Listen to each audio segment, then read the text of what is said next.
Namaste and welcome to day 6 of National Novel Writing Month. I hope your writing is going well. This is Creative Writing Corner, by the way. I'm Luke J. Morris, and if you are doing NaNoWriMo with the rest of us, rock on. You're awesome. We're awesome. We're going to get through this and celebrate like crazy at the end when we hit our 50,000 words. We're on our way. So, I've had my rah-rah moment. Let's get down to brass buttons. You've got some momentum going. You've started to create your story. How do you keep it rolling forward? Having an outline ahead of time is very helpful, I have to say. It's definitely good. I've long thought of myself as a pantser, one who writes by the seat of his pants, and it turns out that that tends to be a good way to start stories for me. But it tends to be a terrible way to finish them. It's not bad for short stories necessarily, but for anything longer than 2,500 to 5,000 words, I run out of steam and I have no idea where I'm going after a little while. And I think many people are in the same boat. Even if you think you're a pantser, if you think you're the Stephen King type who works best by just flying off the cuff and letting the characters take you where they will, that's fine. I mean, it's a great writing process to have if it works for you. But if that leads you to a dead end where you're just banging your head against the table trying to figure out what the hell these characters are supposed to do next, having an outline really does help you move forward. So if you do have an outline, use it. Break down each scene with that outline and then expand your mental camera and show us that scene in all its beautiful, gory detail. Give us each moment that happens and lay it all out in front of us. You can always pick and choose later on when you're doing the rewrite and revision stage. If you don't have an outline, though, if you don't have an outline or you've exhausted what outline you did have, I've done this many times previously. It's part of the reason why I've never quite won NaNoWriMo. Don't sweat it. All is not lost. There are still illimitable story possibilities before you. You can still go wherever you want, as much as you want. But the problem with having too much choice, with having too many options, is it often leaves us paralyzed. Having too much choice means we never choose anything and we never go anywhere. So let me give you some considerations that you might add in to be able to build scenes within your story and let your story move forward. The more you can create a story that pulls you forward, that pulls you back and keeps you writing, the more likely you are to finish that story, and the more likely readers are to actually want to finish it. If you're bored by your story while you're writing it, chances are your readers are going to be bored. So if you're in the middle of a boring scene, stop writing that boring scene, move on to something more interesting. You don't need the boring scenes. But if you are in the middle of a boring scene that you think is absolutely necessary, just put it down and come back later if you can't figure out where to go with it. You can always come back and fix it later on. The goal this month is to finish a first draft, nothing else. And a first draft, Ernest Hemingway, the great American author, has a wonderful quote about first drafts. And pardon my French, cover the ears of little ones if they happen to be listening, but Ernest Hemingway says, the first draft of everything is shit. Not poop, shit.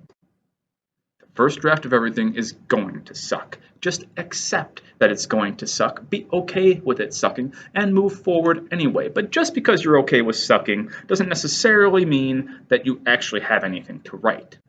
So let's go with that. Assuming you're following a typical story structure, or any kind of structured story, which I recommend for most novelists, especially beginning novelists. If you want to be avant-garde, go for it, but this message isn't for you. If you're being weird and avant-garde and you're just trying to throw multisensory imagery at the screen, that's a perfectly valid way to write a novel. Maybe not a novel that most people want to read, but it's a novel anyway. Your goal is to finish. That's all you've got to do. Don't worry about anyone else. You're writing this for you. But if you are following story structure, you've probably shown your hero's ordinary world and had your inciting incident that pulls your hero, out of that world. She may have refused the herald's call to adventure at first, and then she went and answered it when more information came to light, or she just had it talking with herself, or somebody convinced her to go. She may have beaten or bypassed some threshold guardians on the way. She might have met with the mentor and started learning about the challenges she faces and the true talents she holds inside. She may also have confronted the villain or shadow character for the first time and been soundly defeated, thus showing her what she'll need to learn to win the day in the end. If you have written any one of these scenes yet, or if you haven't written any one of these scenes yet, consider adding it in.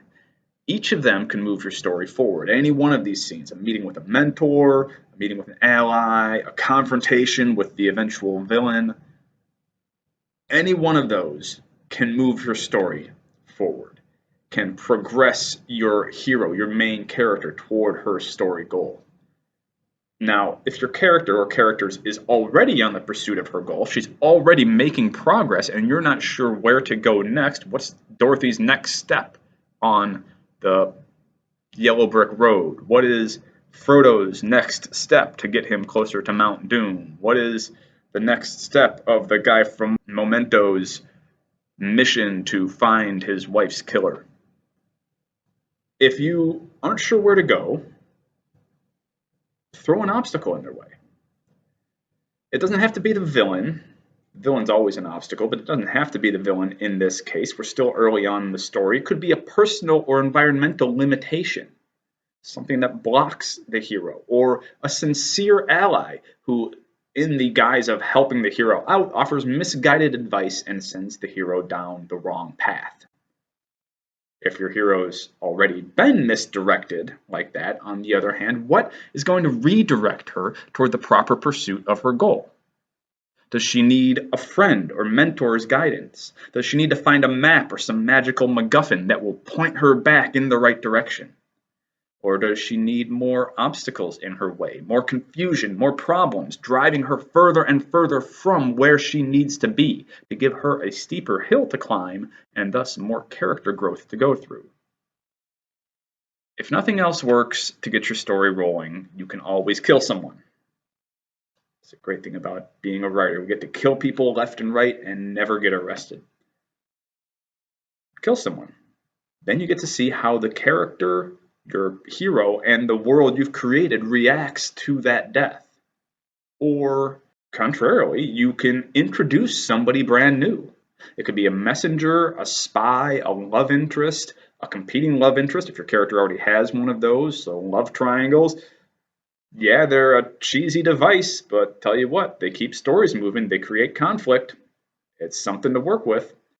Just somebody to open up more possibilities for your story to explore.